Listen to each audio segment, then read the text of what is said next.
You're not ungrateful. You're awake. This is the Dignity Room, a place that's always yours. Come in.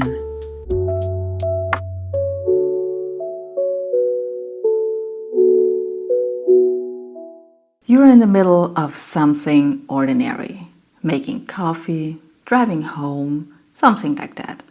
And there is this small, quiet thought. Is this it? Not dramatic, not desperate, just honest. A question that doesn't go away no matter how many books you read or goals you reach or things you do right. And sometimes underneath it, a smaller, scarier one. If I wanted to change something, could I even make it on my own?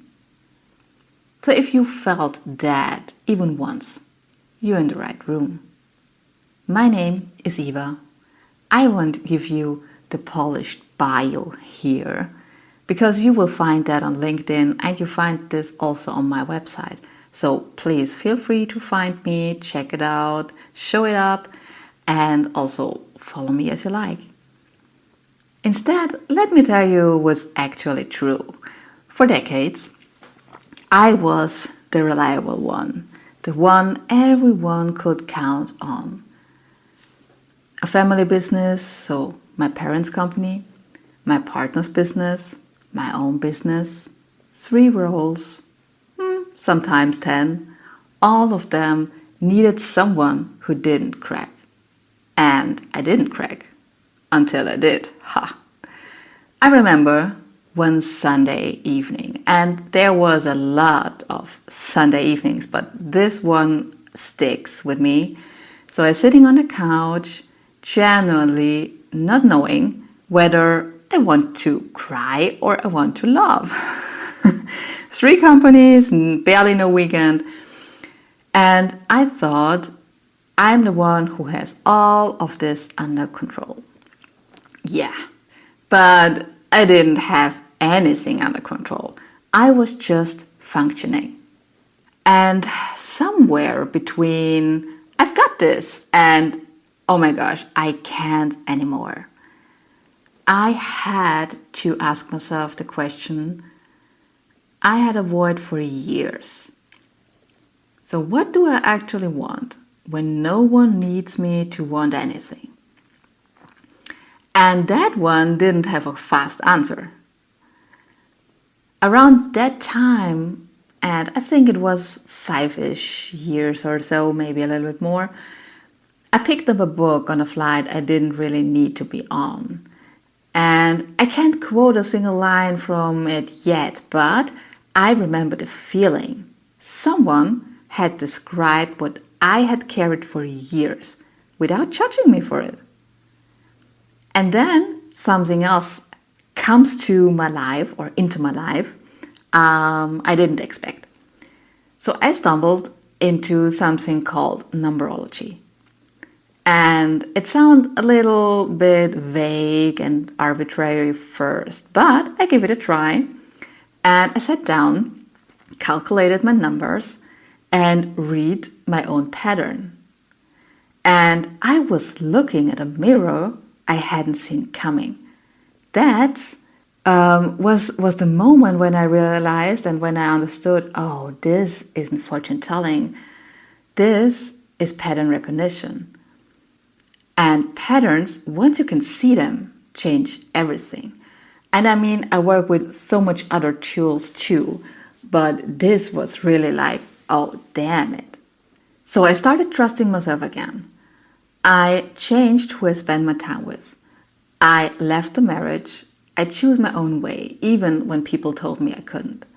And I'm not telling you that to impress you.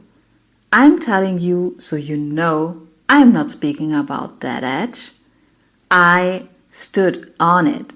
I go the path on my own. And I completely understand how this feels when you are in it. So here's what this room is really about. It's not about leaving. It's not about staying. It's about the thing underneath both, the freedom to choose. Because a woman who trusts herself, who feels free enough to stand on her own, can decide her own life. She can leave or she can stay, but always because she wants to, never because she has to. Big difference here. That's what dignity means here. Not performing, choosing. And another quick word on what this isn't. So this isn't another empowerment podcast.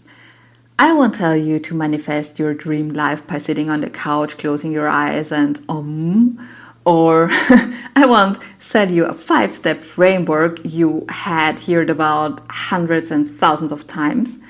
And I won't yell at you about discipline. No, because you hear that a zillion times and maybe you go through a lot of these things on your own and it's not working. Of course. What I would do is what I learned the hard way. Name what's actually happening.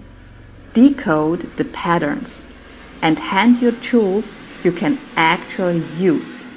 So clarity, intuition, energy, and yes, honest talk about money and freedom too, because freedom you can't afford isn't really freedom, right?